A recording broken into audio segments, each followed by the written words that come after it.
Assalamualaikum warahmatullahi wabarakatuh.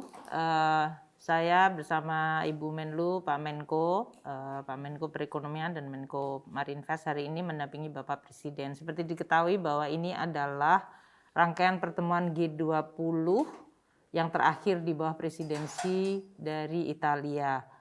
Dan sebelum pertemuan tingkat kepala negara atau yang disebut summit, kemarin saya secara khusus ada pertemuan antara Menteri-Menteri Keuangan dan Menteri-Menteri Kesehatan dari negara G20 yang dilaksanakan H-1 sebelum adanya summit. Kenapa ada pertemuan Menteri Keuangan dan Menteri Kesehatan yang sangat dilakukan H-1? Karena seperti tadi pagi telah disampaikan oleh Bapak Presiden dan dibahas pada sesi pertama mengenai global economy dan global health. Pemulihan ekonomi global itu meskipun terjadi namun tidak merata. Dan ketidakmerataan salah satu penyebabnya adalah karena akses vaksin yang tidak merata di seluruh dunia. Ada negara-negara yang sampai hari ini bahkan jumlah vaksinasinya dari penduduknya kurang dari 3% di negara-negara Afrika. Rata-rata yang di negara-negara miskin baru 6% dari penduduknya. Sementara negara-negara maju sudah melakukan vaksinasi di atas 70% atau bahkan mendekati 100% dan mereka sudah melakukan boosting. Nah, oleh karena itu, karena COVID ini adalah ancaman nyata terhadap perekonomian dunia, maka di dalam pembahasan kemarin antara Menteri Keuangan dengan Menteri Kesehatan disepakati untuk membangun sebuah mekanisme yang disebut pencegahan pandemi preparedness. Nah, kalau kita bicara tentang preparedness atau persiapan, karena hari ini dunia tidak siap menghadapi pandemi, nyatanya telah menyebabkan biaya sampai 12 triliun US dollar, 5 juta orang meninggal, dan lebih dari 250 orang yang terkena pandemi ini, maka dunia harus menyiapkan lebih baik. Nah, persiapan untuk pandemi ini atau yang disebut pandemic preparedness sangat tergantung kepada pertama, apakah akan ada kesepakatan mengenai protokol kesehatan antar negara. Yang kedua, apakah tata kelolanya akan diatur seperti apa? Karena kita punya WHO, namun dalam hal ini biasanya WHO bicara mengenai standar saja, tapi tata kelola untuk enforcement tidak ada. Dan yang ketiga yang penting pendanaan. Oleh karena itu Bapak Presiden tadi di dalam intervensi pertama menyebutkan apa yang disebut arsitektur kesehatan global perlu untuk diperkuat. Yang terdiri dari tadi mekanisme untuk memperkuat atau upaya kolaborasi antar negara-negara untuk memperkuat akses terhadap vaksin apabila terjadinya pandemi yang adil, yang terjangkau, yang aman dan berkualitas. Ini yang sering disebut sebagai global public goods. Juga termasuk terapi dan diagnostik serta alat pelindung. Yang kedua adalah bagaimana bisa menyepakati sebuah protokol kesehatan antar negara begitu terjadi outbreak pandemi. Karena yang terjadi selama ini terjadi fragmentasi, setiap negara membuat keputusan sehingga ini menyebabkan ekonomi dan penularan virusnya malah makin menyebar. Dan yang ketiga tentu saja adalah bagaimana pendanaannya. Oleh karena ini baru merupakan masalah yang sudah dibahas namun belum ada solusinya.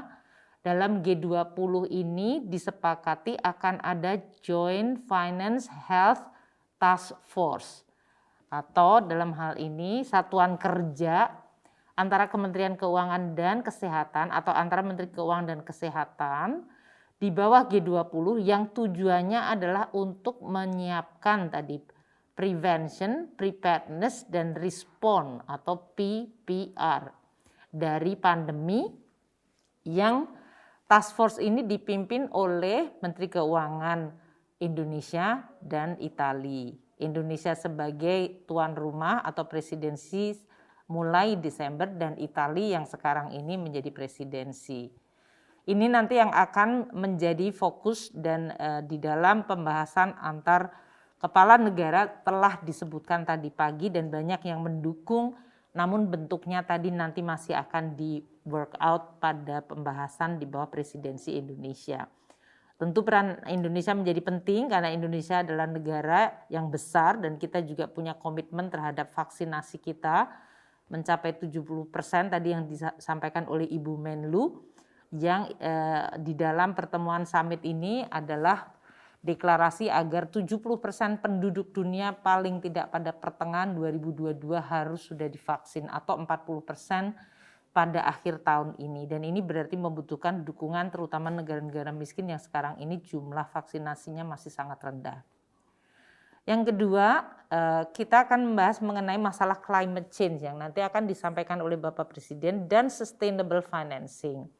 Ini adalah isu yang nanti akan diteruskan di dalam pertemuan Glasgow, di mana kita perlu untuk membahas mengenai bagaimana semua negara bisa menyelenggarakan komitmen sesuai dengan Paris Agreement. Tadi Pak Menko Perekonomian sudah menyampaikan transisi dari Indonesia atau negara-negara lain untuk menuju kepada low carbon harus affordable dan harus adil dan available. Tadi disampaikan itu penting sekali karena semua negara pada akhirnya bisa saja komit, tapi kalau mereka tidak bisa membayar atau tidak affordable, maka dia tidak bisa mendeliver komitmen untuk penurunan CO2. Ini yang akan menjadi fokus pembahasan baik di G20 Summit sekarang ini yang nanti akan menjadi isu yang waktu presidensi Indonesia di antara para menteri keuangan ini menjadi salah satu pembahasan yang sangat penting. Jadi ini aspek financing dari delivery climate change commitment menjadi sangat penting. Yang ketiga, kita sebenarnya membahas juga tadi di antara banyak intervensi kepala-kepala negara adalah bahwa pemulihan ekonomi dunia juga terancam oleh dua hal yang lain. Selain tadi akses vaksin yang tidak merata, yaitu terjadinya inflasi, kenaikan energi, dan disruption dari supply. Ini terjadi di negara-negara yang pemulihannya sangat cepat, namun kemudian muncul komplikasi dalam bentuk kenaikan harga energi dan supply disruption. Artinya apa? Waktu permintaan pulih dengan cepat dan kuat, ternyata supply side-nya nggak mengikuti. Apakah itu terdiri dari disruption di pelabuhan, sehingga barang-barang tidak bisa diangkut karena sopirnya ternyata tidak ada, atau supply disruption berdasarkan tadi bahan baku yang tidak bisa dideliver sehingga barangnya tidak bisa dibuat di dalam manufaktur. Dan juga kenaikan energi yang begitu sangat cepat karena investasi di bidang energi terutama yang non-renewable itu sudah merosot tajam, dihadapkan pada permintaan terhadap energi yang melonjak akibat pemulihan ekonomi dan sekarang mendekati masuk winter. Sehingga ini mendorong inflasi yang tinggi di berbagai negara. Ini menjadi ancaman pemulihan ekonomi global. Indonesia perlu juga tetap waspada terhadap kemungkinan terjadinya rembesan hal tersebut. Yang ketiga tadi telah disebutkan oleh Pak Menko, jadi saya tidak ulang, yaitu mengenai aspek ekonomi digital atau financial technology. Ini juga akan menjadi fokus di dalam pembahasan G20 yang kemudian dikaitkan dengan inklusi keuangan. Tadi telah disampaikan oleh Bu Menlu bahwa Bapak Presiden menjadi pembicara sesudah Perdana Menteri Draghi dan kemudian Queen Maxima mengenai masalah financial inclusion ini yang nanti ini juga menjadi salah satu dari kelompok yang akan diteruskan di dalam presidensi Indonesia. Karena Indonesia sesuai dengan temanya tadi, recover together, recover stronger. Itu berarti pemulihan harus merata di antara semua negara dan di dalam satu negara juga untuk masyarakat, terutama kelompok usaha kecil menengah juga harus pulih dan itu peranan dari teknologi digital menjadi penting. Terakhir saya ingin sampaikan bahwa di dalam agenda summit ini memang merefleksikan agenda yang di bawah atau yang dibahas terutama di track keuangan dan Bank Indonesia, Bank Sentral, yaitu financial track. Ada 6 agenda prioritas dari G20 di bawah finance dan central bank track. Yaitu pertama, pembahasan mengenai exit strategi, yaitu bagaimana pemulihan ekonomi kemudian akan mendrive bagaimana negara-negara yang melakukan kebijakan extraordinary baik di fiskal dan moneternya secara bertahap mulai melakukan exit strategi tanpa membuat pemulihan ekonominya terganggu. Kedua, penanganan pandemi, tadi yang disebut upaya penanganan dampak pandemi atau yang kita sebut di dalam technical termnya di dalam G20 atau istilah teknisnya adalah scarring effect. Dampak luka yang dalam akibat pandemi terhadap perekonomian. Ini yang akan menjadi bahan pembahasan di dalam finance track. Kemudian yang ketiga, sistem pembayaran di era digital. Ini juga tadi dikombin dengan financial inclusion dan digital economy. Yang keempat, keuangan berkelanjutan atau sustainable financing. Ini terutama untuk kembali dengan adanya COVID, banyak negara yang mengalami setback, dalam hal ini kemiskinannya meningkat lagi, dan juga unemployment, dan bagaimana mengembalikan track pertumbuhan namun yang sustainable. Kelima, inklusi keuangan yang sudah saya jelaskan. Dan yang keenam, ini yang penting tadi disebutkan oleh beberapa kepala negara mengenai perpajakan internasional. Yaitu di dalam presidensi Italia sudah disepakati mengenai 2 pilar untuk perpajakan internasional. Bagaimana prinsip-prinsip membagi profit dan kemudian memunculkan perpajakan global termasuk minimum taxation untuk menghormati hak-hak pendapatan perpajakan dari semua negara. Sehingga tidak terjadi apa yang disebut base erosion profit shifting atau menggerus basis pajak suatu negara karena negara-negara bisa bergerak antar negara untuk terjadi pengurangan perpajakan. Nah, ini adalah tema yang kita Indonesia akan terus juga jalankan sebagai tema penting atau agenda prioritas. Di luar itu, Indonesia masih akan melakukan beberapa isu yang merupakan isu legacy atau warisan dari presidensi G20 Italia. Pertama, mengintegrasikan risiko pandemi dan risiko iklim dalam risiko global. Ini akan menjadi tren yang sangat penting dan pasti akan terus dibahas. Kedua, penguatan global financial safety net.